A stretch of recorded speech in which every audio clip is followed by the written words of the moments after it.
कल अमानतुल्लाह खान के यहाँ ईडी की रेड हुई। ये कोई पहला मौका नहीं है जब प्रधानमंत्री जी ने आम आदमी पार्टी के नेताओं पे रेड कराई है। जब से हमारी सरकार बनी है दिल्ली के अंदर, प्रधानमंत्री मोदी जी की पूरी कोशिश है, पूरी कोशिश है कि किसी भी तरह से आम आदमी पार्टी को कुचल दिया जाए, खत्म कर दिया जाए। जैसे हमारी सरकार बनी 2015 में, 2016 में इन्होंने शुंगलू कमेटी बिठाई। शुंगलू कमेटी ने हमारी दिल्ली सरकार के तब तक जितने काम किए थे 400 फाइल मंगाई, 400 साढ़े 400 फाइलें मंगाई। सारी फाइलें बड़े बड़े अफसरों ने बैठ के जांच करी और एक पैसे का, नए पैसे का भी घोटाला नहीं निकला। उसके बाद मोदी जी ने हमारे एमएलएज के ऊपर झूठे झूठे केस करने चालू कर दिए।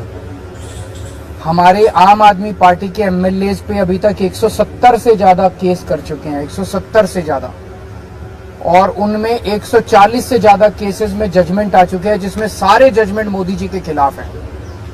सारे जजमेंट हमारे पक्ष में आए हैं कि झूठा केस किया गया हमारे एमएलए के खिलाफ, झूठी एफआईआर की गई, झूठी गिरफ्तारी की गई, गलत गिरफ्तारी की गई। उसके बाद इन्होंने पिछले 2 साल से हमारे मंत्रियों को और सीनियर नेताओं को अब गिरफ्तार करना चालू किया। इन्होंने सत्येंद्र जैन को गिरफ्तार किया, इन्होंने मनीष सिसोदिया को गिरफ्तार किया, इन्होंने संजय सिंह को गिरफ्तार किया, इन्होंने कल अमानतुल्लाह खान के यहाँ ईडी की रेड की। मामला चूंकि कोर्ट में है, मैं सब जुडिस है, मैं ज्यादा नहीं बोलूंगा, लेकिन अगर आपने मनीष सिसोदिया के केस में पिछले हफ्ते सुप्रीम कोर्ट में जो सुनवाई हुई, अगर आपने वो सुनवाई सुनी हो, तो जिस तरह से जज बार बार उनसे एक ही सवाल पूछ रहे थे कि कोई तो सबूत दो, कोई तो सबूत दो। इन लोगों के पास एक भी सबूत नहीं था मनीष सिसोदिया के खिलाफ। तो इसका मतलब सारे के सारे केसेस झूठे किए जा रहे हैं। कल जो अमानतुल्लाह खान के यहाँ रेड हुई, वो भी एक तरह से, जिस तरह से आम आदमी पार्टी को खत्म करने के लिए मोदी जी की पूरी मुहिम है, उसी का एक हिस्सा है।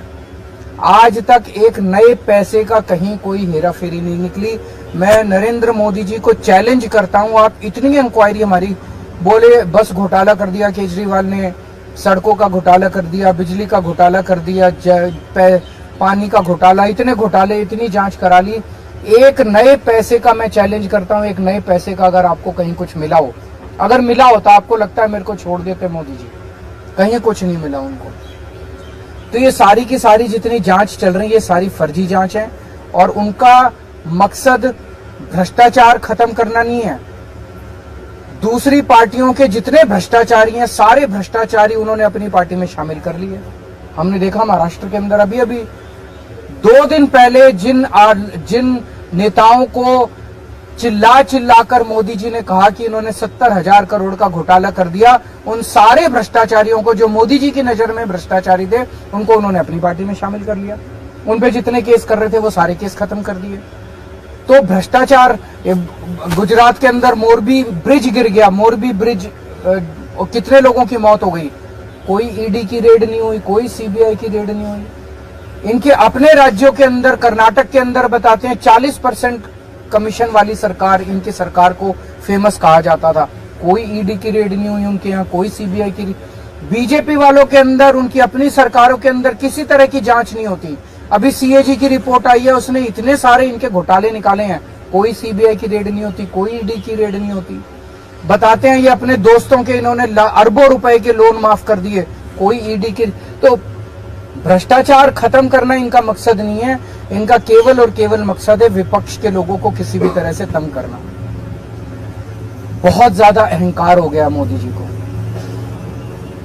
आप टीवी पे देखते हैं जिस तरह से वो चलते हैं, उनकी चाल में अहंकार नजर आता है, उनकी जुबान में अहंकार नजर आता है, उनकी बातचीत करने में अहंकार नजर आता है। जिस तरह से वो अब किसी इंसान को इंसान नहीं समझते।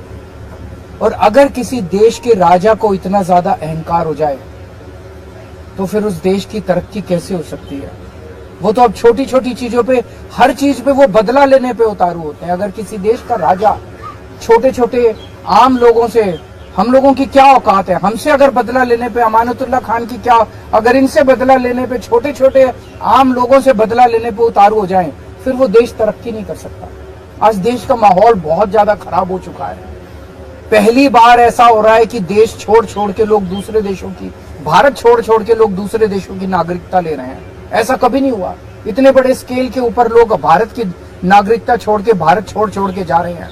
पूरे देश का माहौल खराब हो चुका, व्यापार बर्बाद हो चुका है, उद्योग बर्बाद हो चुका है, व्यापारी डरे हुए हैं, उद्योगपति डरे हुए हैं, आम जनता डरी हुई है, मीडिया वाले डरे हुए हैं, आप सब लोगों को डरा रखा है। तो बहुत ज्यादा खराब है माहौल, लेकिन आम आदमी पार्टी टिकी हुई है, आम आदमी पार्टी डटी हुई है। आम आदमी पार्टी देशभक्तों की पार्टी है, ईमानदार लोगों की पार्टी है। मोदी जी जो मर्जी कर ले, हम झुकने वाले नहीं हैं। संजय सिंह के खिलाफ ईडी ने कहा कि 4 करोड़ रुपए उन्हें रिश्वत दिया गया और कुछ पेपर बताए। साबित तो करे। मैंने भी सुना था ईडी कोर्ट में कह रही थी कि हमारे पास सबूत तो हैं, लेकिन हम दिखाएंगे नहीं। कल ईडी ने कोर्ट में बोला हमारे पास सबूत तो है, हम दिखाएंगे नहीं। तो अगर कोर्ट को ही सबूत नहीं दिखाओगे तो किसको दिखाओगे? अपने घर में रखोगे क्या सबूत? कोर्ट को कहा कि उनकी सुरक्षा को लेकर कई सारे कंसर्न है, ये भी कहा कि एनकाउंटर किया जा सकता है उनका, तो उसकी जिम्मेदारी कौन लेगा? तो मैं उम्मीद करता हूं कि कोर्ट इस बारे में वो लेगा और उसके ऊपर उचित कदम उठाएगा।